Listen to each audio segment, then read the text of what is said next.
আমাদের জন্য শ্রেষ্ঠ দিন জুমার দিন। আল্লাহু আকবার বলেন। যে দিনের ব্যাপারে পয়গম্বর মহানবী বিশ্ব নবী মুহাম্মদুর রাসূলুল্লাহ পড়েন সাল্লাল্লাহু আলাইহি ওয়াসাল্লাম। মুসনাদ আহমদ 7687 নম্বর হাদিসের ভিতরে বিশ্বনে বলেন, লা তাতলুউ শামসু ওয়া লা তাগরুবু আলা ইয়ামিন আফযালু মিন ইয়াউমিল জুমআতি। আল্লাহু আকবার বলেন। যতদিন সূর্য উদিত হয়, যতদিন পর্যন্ত সূর্য ডুবে যায়, অর্থাৎ 7টা দিন, যেই দিনে সূর্য উদিত হয় সূর্য ডুবে, সপ্তাহে কয় দিন বলেন তো? 7 দিন। 7 দিনের ভিতরে আফযালু মিন ইয়াউমিল জুমআ, সবচেয়ে উত্তম দিন হলো জুমার দিন। সুবহানাল্লাহ। সবচেয়ে উত্তম দিন হলো জুমার দিন। ওমা মিন দাব্বাতিন ইল্লা ইয়াফযাউ লিয়াউমিল জুমআতি ইল্লা হাযাইনিস সাকালাইনিল জিন্নি ওয়াল ইনস। আল্লাহু আকবার বলেন। জুমার দিনে কিয়ামত সংঘটিত হবে। কোন দিন বলেন তো? জুমার দিন, শুক্রবার দিন। তাত্ত্বিক আলোচনা গভীর মনোযোগ দিয়ে শোনেন। জুমার দিন কিন্তু আল্লাহ পাক রব্বুল আলামিন কিয়ামত সংঘটিত করে দিবেন। কোন দিন বলেন তো? জুমার দিন, শুক্রবারের দিন। ওমা মিন দাব্বাতিন, আল্লাহ পাক রব্বুল আলামিন যত মাখলুক সৃষ্টি করেছেন, আল্লাহ পাকের যত সৃষ্টি জীব আছে,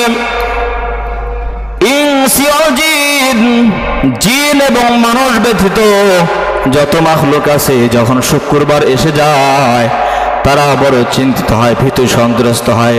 তারা ভাবে যে কখন জানি এই যে শুক্রবার আসতেছে, জুমার দিন আসতেছে, যে জুমার দিনে কিয়ামত সংঘটিত হবে। মুসনাদ আহমদের 7687 নম্বর হাদিসের ভিতরে বিশ্বনে বলেন, যত মাখলুক আছে সমস্ত মাখলুক গুলো যখন জুমার নামাজ এসে যায়, জুমার দিন এসে যায়, তখন তারা ভীত সন্ত্রস্ত হয়, বিপদগ্রস্ত হয়ে যায়, চিন্তিত হয়ে যায়, না জানি কিয়ামত সংঘটিত হবে। আপনারা বলেন তো, কিয়ামত এটা সহজ বিষয় না বড় কঠিন বিষয়? যেদিন আপন সন্তান তার মাকে চিনবে না, মা তার সন্তানকে চিনবে না, বাবা তার সন্তানকে চিনবে না। দুনিয়ার ভিতরে মা তার সন্তানের জন্য জীবন দেয়, কথা বলেন ঠিক কিনা? সন্তান যদি বিপদগ্রস্ত হয়, মা জীবন দিতে রাজি হয়। সন্তান যদি বিপদগ্রস্ত হয়, বাবা জীবন দিতে প্রস্তুত হয় যে আমার জীবন যায় যাক, কিন্তু আমার সন্তানের কোনো ক্ষতি হতে দিব না, কথা বলেন ঠিক কিনা? কিন্তু হাসরের ময়দানে ওই আপন মা, আপন বাবা সন্তানকে পরিচয় দিতে চাবে না। এটা আমার কোনো কথা না, আসমানের মালিক আল্লাহ পাক রব্বুল আলামিন সূরা আবাসার ভিতরে 30 নম্বর পারা সূরা আবাসার ভিতরে আল্লাহ পাক বলেন, ইয়াওমা ইয়াফিরুল মারউ মিন আখিহি ওয়া উম্মিহি ওয়া আবিহি।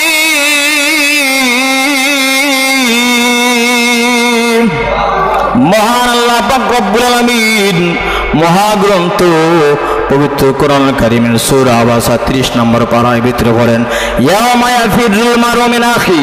ইয়াওমা এটা এমন দিন, ইয়াফিরুল মারউ মিন আখি, যেদিন ভাই তার ভাই থেকে ভেগে যাবে, পলায়ন করবে। একটা নেকির যদি প্রয়োজন হয়, আসমানের মালিক বলবেন তোমার তো জান্নাতে যাওয়ার জন্য 2টা নেকির প্রয়োজন। বলেন কয় নেকি? 2টা নেকির বড় প্রয়োজন। একটা নেকির বড় প্রয়োজন, বান্দা জান্নাতে যদি যাইতে চাও, তোর মা আছে, বাবা আছে, আপন ভাই আছে, আপন স্ত্রী আছে, সন্তান আছে, যাও তাদের কাছে যাও। 1-2টা নেকি হলে জান্নাত তোমার জন্য ওয়াজিব হয়ে যাবে, জান্নাতে যাইতে পারবা। 1-2টা আমল তুমি সংগ্রহ করে আনো। সঙ্গে সঙ্গে সন্তান দৌড়াবে তার বাবার কাছে, মার কাছে। কিন্তু ভাই যখন দেখবে ভাই আমার কাছে আসতেছে, হয়তো তার নেকির প্রয়োজন, সওয়াবের প্রয়োজন, 1-2টা নেকি যদি আমার কাছে যায়, আমার আমল শর্ট পড়ে যাবে। এই মুহূর্তে আজকের দিনে আমি আমার আমল পৃথিবীর আর কাউকে দিতে পারবো না। সুবহানাল্লাহ। তখন ভাই তার ভাইকে নেক আমল দেওয়ার ভয়ে পালিয়ে পালিয়ে বেরোবে, ভাইয়ের সঙ্গে যেন আমার দেখা না হয়। আপন মা তার সন্তান থেকে পালিয়ে পালিয়ে বেড়াবে, আমার সন্তানের সঙ্গে যেন দেখা না হয়। অথচ দুনিয়ার ভিতরে আপন মা 2-4 দিন যদি সন্তানকে দেখতে না পায় অস্থির হয়ে যায়। কথা বলেন ঠিক কিনা? হাসরের ময়দানে এমন একটা দিন, যেদিন আপন মা তার সন্তানকে পরিচয় দিতে চাবে না। সন্তান এক পর্যায়ে দেখবে হাজার হাজার মানুষ দেখা যায়, কোথায় আমার মা? লক্ষ লক্ষ মানুষ দেখা যাবে। সন্তান 2টা নেকির জন্য দৌড়াতে থাকবে, দৌড়াইতে দৌড়াইতে দেখবে ওই যে আমার মা দেখা যায়। সন্তান দৌড়িয়ে তার মার কাছে যাবে, গিয়ে বলবে মা আমি তোমার ওই দুনিয়ার ভিতরে আব্দুল্লাহ, মা তোমার সন্তান আব্দুল্লাহ। মা দুনিয়ার ভিতরে তুমি আমার জন্য কত কষ্ট করেছো, 10 মাস 10 দিন পর্যন্ত গর্ভে রেখেছো, 2 থেকে 2.5 বছর পর্যন্ত বুকের দুগ্ধ পান করেছো মা।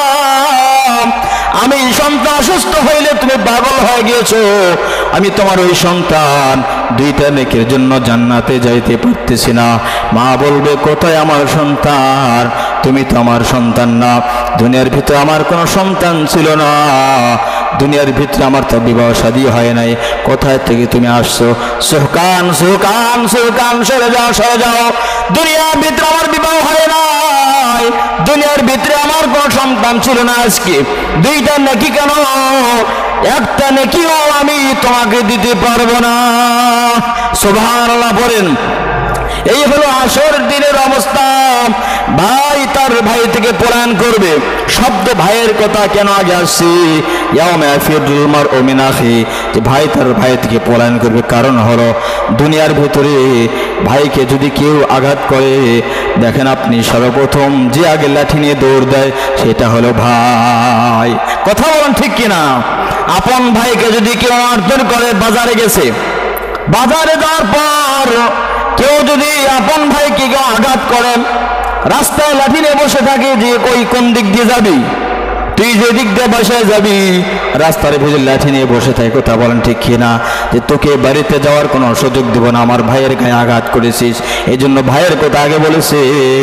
দুনিয়ার ভিতরে ভাই সর্বপ্রথম ভাইয়ের জন্য আগে দৌড় দেয়। এজন্য ভাইয়ের কথা বলেছেন, ইয়াউমা ইয়াফিরুল মারউ মিন আখি, ভাই তার ভাই থেকে পলায়ন করবে। ওয়া উম্মিহি ওয়া আবি, সন্তান তার মা থেকে পলায়ন করবে, মা তার সন্তান থেকে পলায়ন করবে। ওয়াবিহি, সন্তান তার বাবা থেকে পলায়ন করবে, বাবা তার সন্তান থেকে ভেগে ভেগে চলে যাবে। অসাহিবাতিহি ওয়াবানি, আপন স্ত্রী সহধর্মিনী সেও তার স্বামী থেকে পলায়ন করবে, ভেগে ভেগে চলে যাবে। ওয়াবানি, আপন সন্তান তার মা বাবা থেকে পলায়ন করবে। তাহলে বলেন তো সেদিনটা কত কঠিন হবে। এজন্য বলা হয় হাদিসের ভিতরে, ওই হাসরের দিন মুসনাদে আহমদ হাদিসের ভিতরে আসে ৭,৪৮৭ নম্বর হাদিসের ভিতরে বিশ্বনে বলেন, ওমা মিন দাব্বাতিন ইল্লা ইয়াফযাউ লিয়াউমিল জুমআতি, জুমার দিন যখন এসে যায়, জিন্নি ওয়াল ইনসি, মানুষ আর জিন ব্যতীত যত সৃষ্টি জীব আছে সমস্ত সৃষ্টিগুলো পেরেশানিত হয়, চিন্তিত হয়, না জানি এই শুক্রবার জুমার দিন আল্লাহ পাক কিয়ামতে সংগঠিত করে দেয়।